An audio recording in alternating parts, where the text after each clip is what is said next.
Subscribe कीजिए historical enlighten facts को और बेल आइकन को प्रेस करके ऑल नोटिफिकेशन ऑन कर लीजिए ताकि आपको हमारी वीडियोस लगातार मिलती रहे। जी हाँ, मेरा नाम दीपक शर्मा है। आप देख रहे हैं हिस्टोरिकल एनलाइटन फैक्ट्स हिंदी में। क्या आप जानते हैं कि दुनिया की सबसे पहली गन कहाँ बनी थी? क्या आप जानते हैं कि इसका आविष्कार कहाँ हुआ था और इसका आविष्कार कैसे किया गया? इसके पहले हम आपसे ये भी पूछना चाहेंगे कि क्या आप जानते हैं कि बारूद का आविष्कार कहाँ हुआ? क्या आप ये जानते हैं कि गन्स का भी आविष्कार उसी देश में हुआ जहाँ बारूद का आविष्कार हुआ?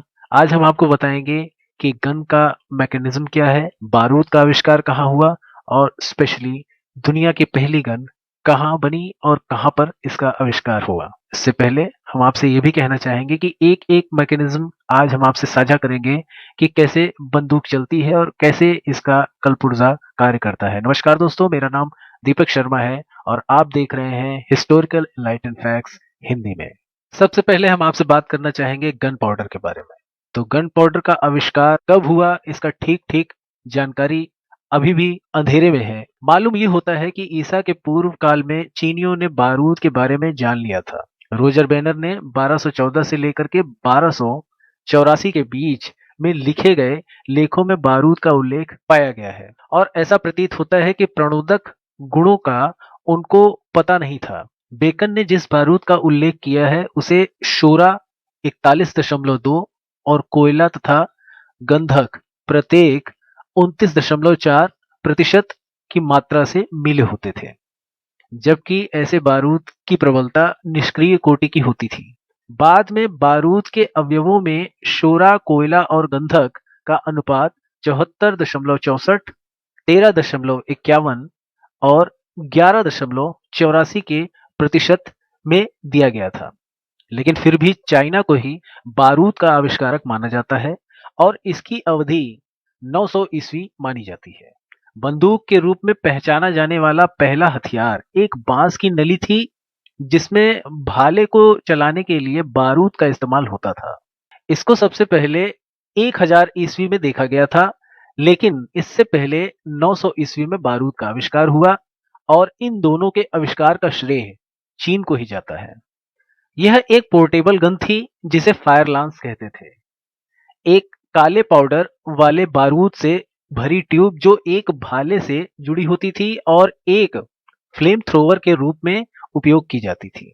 इसके अंदर छर्रे को भी कभी-कभी बैरल में रखा जाता था ताकि यह आग की लपटों के साथ बाहर उड़ जाए।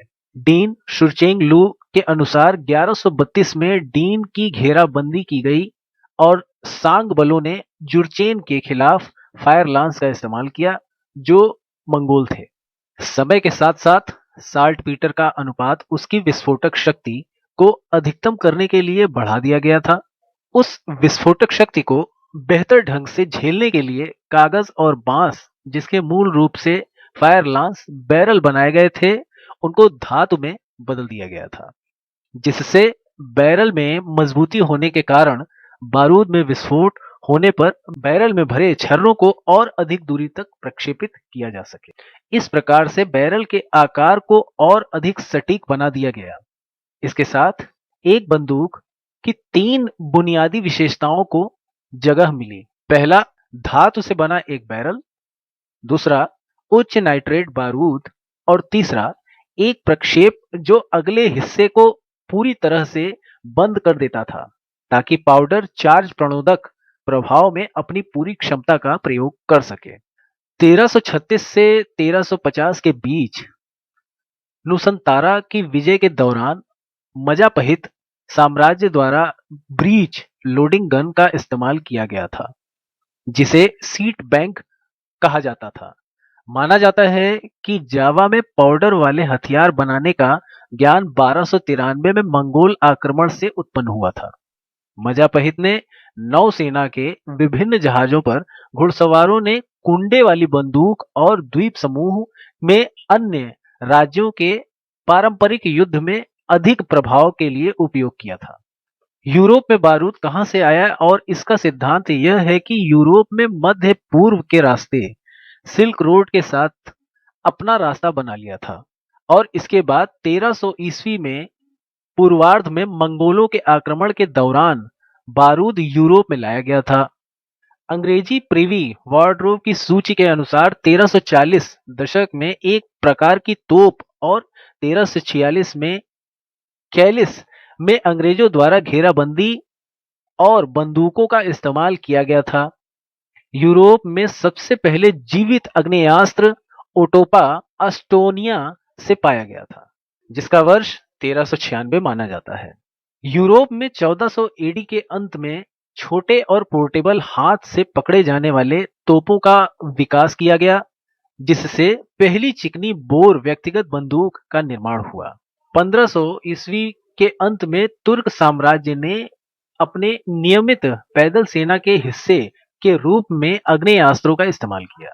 पहली सफल रैपिड राइफल आग्नेयास्त्र गैटलिन गन, जिसे रिचर्ड गैटलिन द्वारा आविष्कृत किया गया था और 1860 के दशक में अमेरिकी गृह युद्ध के दौरान संघ बलों द्वारा मैदान में उतारा गया था। इसके तुरंत बाद ही पहली मैक्सिम मशीन गन आई, जिसे 1885 में हिरामो द्वारा विकसित किया गया था। दुनिया की पहली मशीन गन एक पूरी तरह से स्वचालित बंदूक जो पिस्टल के कारतूसों को फायर करती थी, एक एकल सैनिक द्वारा युद्धाभ्यास करने में सक्षम MP 18.1 है, जिसका आविष्कार थियोडोर बर्गमैन ने किया था।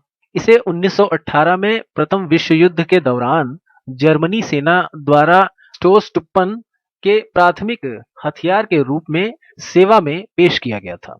पहली असॉल्ट राइफल को द्वितीय विश्व युद्ध के दौरान जर्मन द्वारा पेश किया गया था, जिसे STG-44 के नाम से जाना जाता है। यह एक लंबी दूरी की राइफलों में मशीन गनों और छोटी दूरी की सब मशीन गन के बीच की खाई को पाटने वाली पहली बंदूक थी। 20वीं शताब्दी के मध्य में बंदूकों को और विकसित किया गया, जिससे बारूद के उपयोग के अलावा अन्य माध्यमों में भी प्रयोग किया जा सके। इसके बाद हम आपको बताएंगे कि बंदूकें चलती कैसे हैं। तो बुलेट को उच्च गति तक ले जाने के लिए अधिकतम बंदूक बैरल द्वारा सीमित संपीड़न गैस का उपयोग करती है। हालांकि अन्य तरीकों से संचालित होने वाले उपकरणों को कभी-कभी बंदूक ही कहा जाता है। आग्नेयास्त्रों में उच्च दबाव वाली गैस आमतौर पर बारूद के दहन से उत्पन्न होती है। यह सिद्धांत आंतरिक दहन इंजन के समान है, सिवाय इसके कि गोली बैरल को छोड़ती है, जबकि पिस्टन अपनी गति को अन्य भागों में स्थानांतरित करता है और सिलेंडर को नीचे की ओर लौटाता है। एक आंतरिक दहन की तरह दहन विस्फोट के बजाय अपस्फीति द्वारा फैलता है। इसका कारण यह है कि विस्फोट में उत्पन्न अधिकांश ऊर्जा एक शॉक वेव के रूप में होती है और जो गैस से ठोस संरचना तक फैल सकती है और पिस्टन या बुलेट को चलाने के लिए गर्मी के रूप में रहने के बजाय संरचना को गर्मी या क्षति पहुंचा सकती है। इस तरह के उच्च तापमान और दबाव पर शॉक वेव किसी भी बुलेट की तुलना में बहुत तेज होती है और बुलेट के वेव में